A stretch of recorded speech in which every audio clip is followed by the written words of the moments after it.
పచ్చి కూరగాయలు తినడం మేలు. ఒకవేళ సహజంగా పండించిందయితే పచ్చి కూరగాయలు అన్నీ తినొచ్చు. మామూలుగా మనం ఏందంటే నోటికి నచ్చింది పచ్చి కూరగాయ తింటాం. కీర గాని, టమాటా గాని, క్యారెట్ గాని.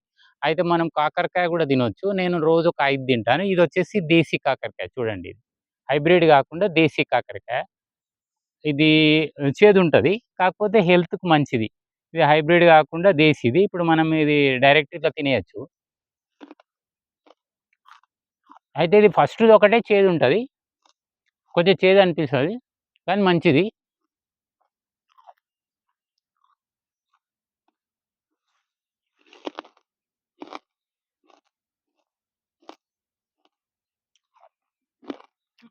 ఇట్లా 5 తింటాము రోజు.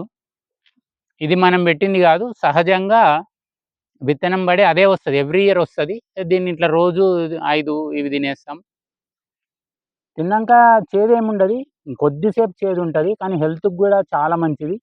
కడుపులో ఏమన్నా పురుగులున్నా గాని ఈ చేదుకు చనిపోతాయి. అంటే నాలుక రుచి చూడొద్దు. మన కడుపుకు ఏదైతే మేలు చేస్తదో దాన్ని మనం పచ్చిది తినగలిగితే చానా బెనిఫిట్ ఉంటాయి. కాకపోతే మందు కొట్టింది తినకుండా సహజంగా పండింది పచ్చి కూరగాయ తింటే చానా అంటే చానా మేలు చేస్తుంది హెల్త్‌కు. ధన్యవాదాలు.